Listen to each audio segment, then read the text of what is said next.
برای خودت یک وقت را معین کن ابو یوسف فرزندم که در اون نمازهای زیادی خوانی و قرآن خوانی. همیشه در مسجد قرآن بسیار خوان، همیشه در مسجد تسبیح زیاد گو. برای خودت وقت جدا کن برای قرآن و نمازهای زیادی. همیشه صبر پیشه کن، زیرا اینکه بزرگترین شکر در دین خدا این صبره. عزیزان این صبر قدی دنیا راست شدگی، صبر قدی زندگی ها پیش می روه. سراسیمگی قدی هیچ کس به هیچ جا نمی رسه. از همه شکری بزرگ چی بیاد در نزد خدا؟ صبر. صبر میکنی که آفتاب میشینه، صبر میکنی که آفتاب میبرویه، صبر میکنی که فرزند کلان میشه، صبر میکنی که خام پخته میشوه. به صبر هیچ چیز نمیشوه. برای همین عزیزا صبر از دست نده اجماع. بعد از حضرت یک وقت جدا کن برای قرآن خوانید، یک وقت جدا کن برای نماز خوانید. مسجد به قرآن و ذکر نشین. کسی که ای قرآن و ذکر مسجد اگر دور میشه خانه خو غیبت میبیو، خانه خو گبی به معنی میبیو. مسجد قرآن خونه، مسجد ذکر خدا کنی. قرآن خوانده هم نمیتونه، همون را تماشا کردنش عبادت بوده است. همین قرآن رو کنه ورقاش یک تا هر سطرش تماشا کردنش عبادت است. در هر ماهی قمری روزه را معین کن، از آن جمله 3 روز اول، 3 روز بین، 3 روز آخر که در اون روزه گیری. به اندک عبادت کفایگی نکن. در پیش مردم عوام با اندک عبادت رنگ عواما بارین اکتفا نکن. هر ماه کوشش کن ابو یوسف باید تو روزه نفل داشته باشی. دوشنبه پنجشنبه اگر 3 روز اول و بین آخر داشته باشی، این برای آن اطرافیان تو عبرت می شود. میگه ببین که داملا یا فلان امام یا جوره ما دوستی ما روزه داره دوشنبه پنجشنبه، بیا منم از همون اونس گیرم. هر ماه برای خود یک روز معین کن روزه گیر. هر ماه برای خودت معین کن 3 روز اول شاید، 3 روز بین شاید، 3 روز آخرش روزه گیر. به دنیا لازم است صوم نهانی، خوشا افطار خلد جاودانی. کسی در این دنیا روزه زیاد میگرفته، فردا خدا او را به تمام طعامهای بهشت ضیافت میداده. یا رمضان قطعی نه، همین روزهای نفل قطعی خدا ضیافتش میداده. خوشا به حال مومینه که ماهای قمری اقلا 2 روز یا 3 روز روزه داره. همینه برای خودت کن. همیشه نفس تا مراقبت کن، نفس تا لجام زن، حریص نشو، تشنه نشو. زیرا ایره نغز دان که تمام انسان ها را شومی ای نفسی خشان میخیزه. یا شوم میگن که کار شومی ای خیلی آدم میخیزه، ای نفسی خودش میخیزه است. کوشش که نفس مهار که حریص مباش. و دیگر انسان ها در ذکر دنیا زیاد گپ نزن. اندکم که باشد در آخرت علم زیاد گپ زن. در پیش مردم ابو یوسف بچم تو عالم، ای دنیا کم گپ زن. ای دنیا که کم گپ زدی تو آبرو میگیری. از آخرت علم زیاد گپ زن که مردم اصلا چی آخرت یاد گیرن، اصلا علم یاد گیرن.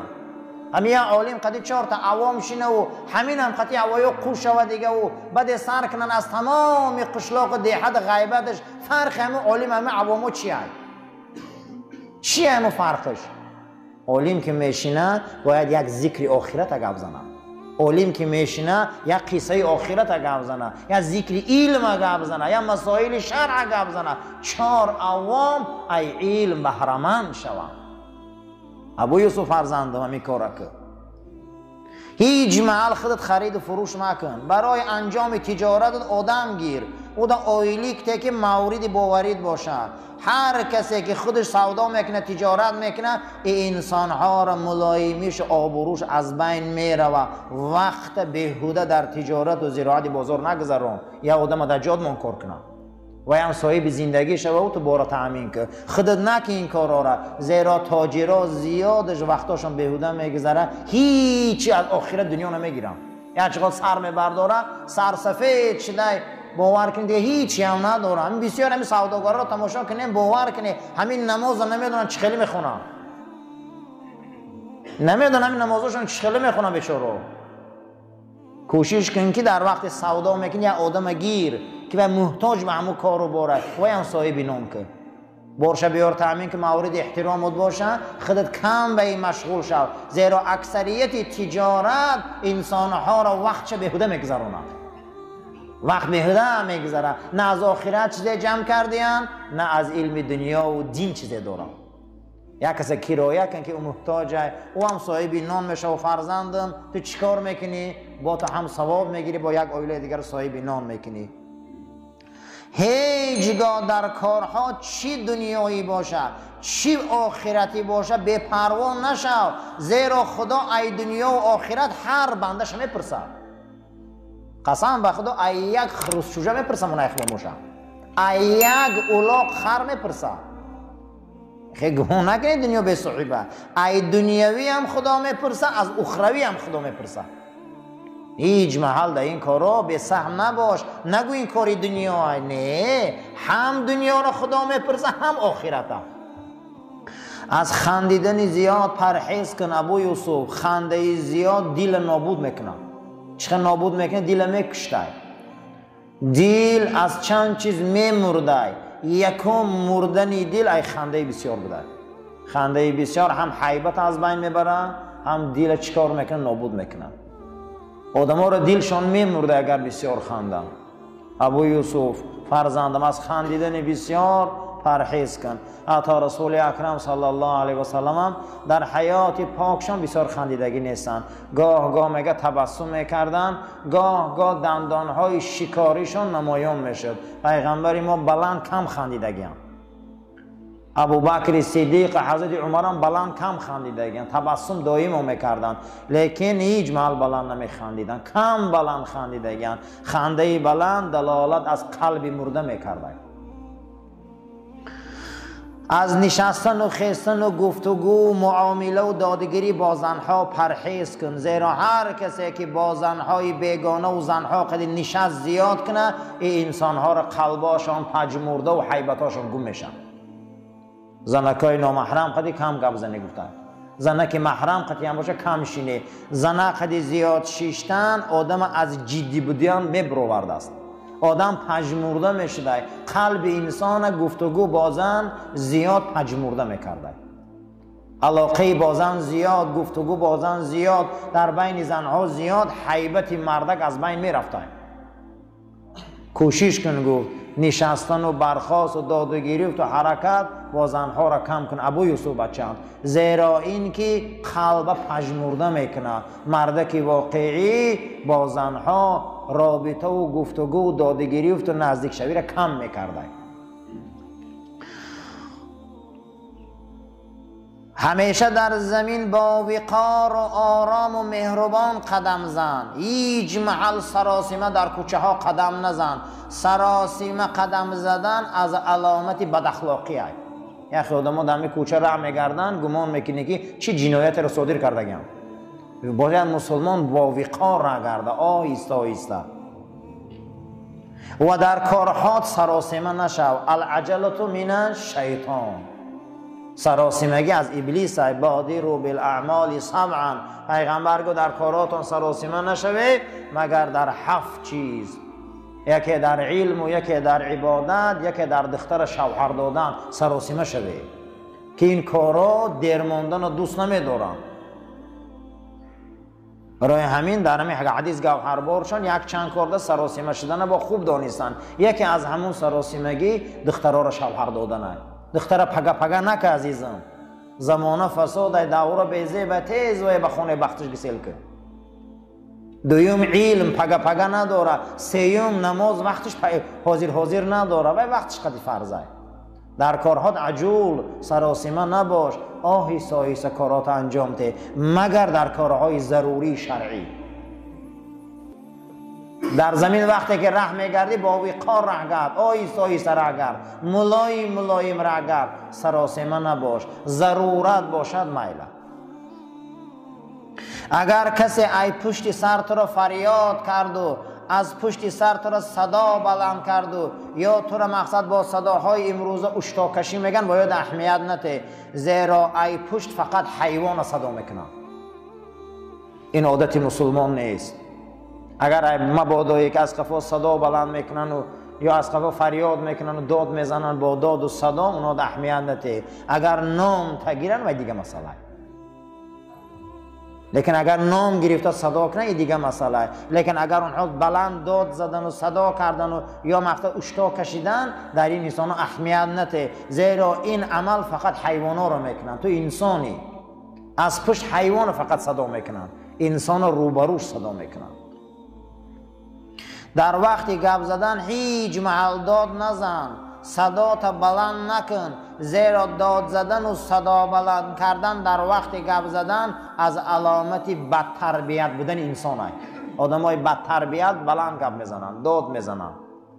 همین گپ زدن که همه آدمی که خطاب میکنه همون فهمه بس ایوخی. ای داد زدن اگر برکت میافت عزیزا، خر برکت میافت. همین صدا میکنه که 10 قشلاق میفهمه. اگر قصر مینداخت همین خراخ همه صاحب قصر میشدن. چی ما بلند گپ میزنیم؟ ما همین خیلی انسانهای سگ مزاج خر مزاج بسیار داریم. این از علامت تربیت بچه‌انه. ابو یوسف فرزندم، در وقتی گپ زدن داد نزن، صدا تا بلند نبرار. اگر گپ زدی پس گپ زن. صدا بلند کردن، داد زده گپ زدن، این از تربیت بد انسانها رو چیکار میکنه؟ خبر میتیم. همیشه عادت کن ملایم بدنه، همیشه عادت کن ملایم گپ زدنه، همیشه کوشش کن آرام گشتنه، همیشه حرکت کن که ملایم باشه. هر کسی که ملایم و آرام باشه او انسان در بازار مردم قیمت داره. هر انسانی که آرام بوده باشه و هر انسانی ملایم شدن گیره و یک قیمتش بلند میشه. آدمای سراسیمه رو هیچ کس دوست نمیداره. آدمای سراسیمه حرکت میکردگی رو هیچ کس نقض نمیبینه. هر کسی را که خواهند گفته حرکت کن، کوشش کن، حرکت کن، کوشش کن که چقدر نرم باشی، چقدر ملایم باشی، همینه بخاطر مشق کن. آدما از روی مشق قهرمان میشن، اما ما هم باید مشق کنیم برای ملایم شدن. باید با وقار باشیم، ملایم باشیم، آدمای نرم خوب باشیم. اینا مشق میکنی. همین قدر سلامت نرم باشه، همین قدر آغوشت نرم باشه، همین قدر گپ زنید نرم باشه، همین قدر در رفتارت ملایم باشه، این انسان ها در بازار انسانی قدر داشتیان، قیمتاشون بلند بوده است. در پیش مردم همیشه ذکر خدا را زیاد کن، تا همون آدما قد بی معنی گپ زنه همیشه تسبیح گو. هر انسانی که در پیش می ایستن اونها را به تسبیح گفتن عادت کن. همین پیش مردم ده تا این قدر گپی بی معنی کردن تسبیح زنی خوب بوده. همون انسان ها را نصیحت کردن در کار بوده که تسبیح گیری. پیش مردم ده فقط ذکر خدا کن، یاد خدا کن، اونها را به تسبیح گفتن عادت کن. هر کسی که مردم به سوی ذکر خدا می بیاره او یکی از اولیای خدا است. آدمای خدا دوستاشون میخواستن که به یاد خدا بیاید.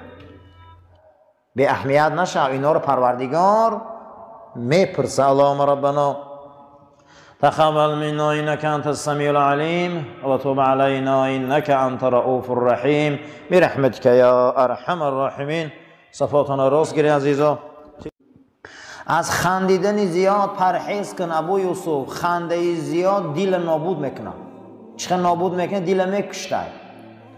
دل از چند چیز میمرده. یکم مردن دل ای خنده بسیار بوده. خنده بسیار هم هیبت از بین میبره، هم دل چیکار میکنه؟ نابود میکنه.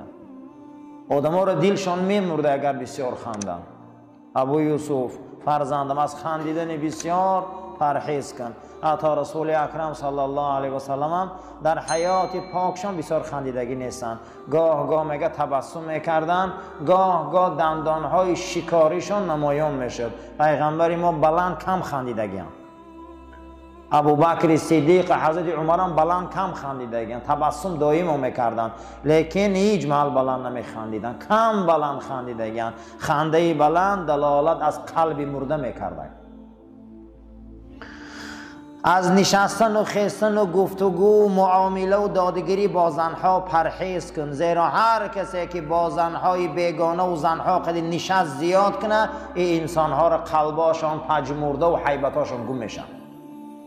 زنکای نامحرم قدی کم گپ زنی گفتن، زنک محرم قدی هم باشه کم شینه. زنه قدی زیاد شیشتن آدم از جدی بودیان میبرورده است، آدم پژمرده میشده، قلب انسان گفتگو بازن زیاد پژمرده میکرده، علاقه بازن زیاد، گفتگو بازن زیاد، در بین زنها زیاد، حیبت مردک از بین میرفته. کوشش کن گفت نشستن و برخاست و داد و گریفت و حرکت با زنها را کم کن ابو یوسف بچم، زیرا این که قلب پژمرده میکنه. مردک واقعی با زنها رابطه و گفتگو و داد و گریفت و نزدیک شوی را کم میکرده. همیشه در زمین با وقار و آرام و مهربان قدم زن، هیچ محل سراسیمه در کوچه ها قدم نزن. سراسیمه قدم زدن از علامت بد اخلاقی است. یا خودمون در کوچه راه میگردن گمان میکنه که چی جنایت را صادر کردگم. باید مسلمان با وقار راه گرده، آهسته آهسته، و در کارهات سراسیمه نشو. العجلة من الشیطان، سراسیمگی از ابلیس است. بادروا بالاعمال سبعا، پیغمبر گفت در کاراتون سراسیمه نشوید مگر در 7 چیز، یکی در علم و یکی در عبادت، یکی در دختر شوهر دادن سراسیمه شوید، که این کارا دیر ماندن و دوست نمیدارن. برای همین در همین حدیث گوهربارشان یک چند کار سراسیمه شدن با خوب دانستن. یکی از همون سراسیمگی دخترها را شوهر دادن است. دختر پگه پگه نکه عزیزم، زمانه فساد دور بیزه به تیز و به خونه بختش گسیل که. دویم علم پگه پگه نداره. سیوم نماز وقتش حاضر نداره و وقتش قدی فرض است. در کارهات عجول سراسیمه نباش، آهسته آهسته کارات انجام ده، مگر در کارهای ضروری شرعی. در زمین وقتی که ره میگردی با وقار ره گرد، آهسته آهسته ره گرد، ملایم ره گرد، سراسیمه نباش. ضرورت باشد میله. اگر کسی ای پشت سر تو را فریاد کرد و از پشت سر تو را صدا بلند کرد و یا تو را مقصد با صداهای امروزه اشتاکشی میگن، باید اهمیت نده، زیرا ای پشت فقط حیوان صدا میکنن. این عادت مسلمان نیست. اگر مبادا یک از قفا صدا بلند میکنن و یا از قفا فریاد میکنن و داد میزنن، با داد و صدا اونا اهمیت نده. اگر نام تگیرن و دیگه مسئله، لیکن اگر نام گرفته صدا کنه این دیگه مسئله. لیکن اگر اونها بلند داد زدن و صدا کردن و یا مقصد اشتا کشیدن، در این انسان اهمیت نده، زیرا این عمل فقط حیوانا رو میکنن. تو انسانی از پشت حیوان فقط صدا میکنن، انسان روبروش صدا میکنن. در وقتی گپ زدن هیچ محل داد نزن، صدا تا بلند نکن، زیرا داد زدن و صدا بلند کردن در وقت گپ زدن از علامت بد تربیت بودن انسان است. آدمای بد تربیت بلند گپ میزنن، داد میزنن. همین گپ زدن که همون آدمی دیگه خطاب میکنه همون فهمه بس ایوخی. ای داد زدن اگر برکت میافت عزیزا، خر برکت میافت. همین صدا میکنه که 10 قشلاق میفهمه. اگر قصر مینداخت همین خراخ همه صاحب قصر میشدن. چی ما بلند گپ میزنیم؟ ما همین خیلی انسان‌های سگ مزاج، خر مزاج بسیار داریم. این از علامت تربیت بچه‌ها است. ابو یوسف فرزندم در وقتی گپ زدن داد نزن، صدا تا بلند نبرار. اگر گپ زدی پس گپ زن. صدا بلند کردن، داد زده گپ زدن، این از تربیت بد انسان‌ها رو چیکار میکنه؟ خبر میتیم. همیشه عادت کن ملایم بدنه، همیشه عادت کن ملایم گپ زدنه، همیشه کوشش کن آرام گشتنه، همیشه حرکت کن که ملایم باشه. هر کسی که ملایم و آرام باشه او انسان در بازار مردم قیمت داره.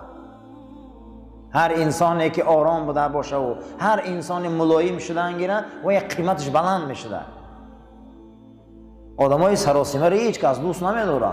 آدمای سراسیمه حرکت میکردگی هیچ کس نقض نمیبینه. هر کسی را که خواهند گفته حرکت کن، کوشش کن، حرکت کن، کوشش کن که چقدر نرم باشی، چقدر ملایم باشی. همینه بخاطر مشق کن. آدما از روی مشق قهرمان میشن، اما ما هم باید مشق کنیم برای ملایم شدن. باید با وقار باشیم، ملایم باشیم، آدمای نرم خوب باشیم. اینا مشق میکنی. همین قدر سلامت نرم باشه، همین قدر آغوشت نرم باشه، همین قدر گپ زنید نرم باشه، همین قدر در رفتارت ملایم باشه، این انسان ها در بازار انسانی قدر داشتیم، قیمتاشون بلند بود است. در پیش مردم همیشه ذکر خدا را زیاد کن، تا همون آدما قد بی معنی گپ زنه همیشه تسبیح گو. هر انسانی که در پیش می ایستن اونها را به تسبیح گفتن عادت کن. همین پیش مردم ده تا این قدر گپی به بی معنی کردن تسبیح زنی خوب بوده. همون انسان ها را نصیحت کردن در کار بوده که تسبیح گیری.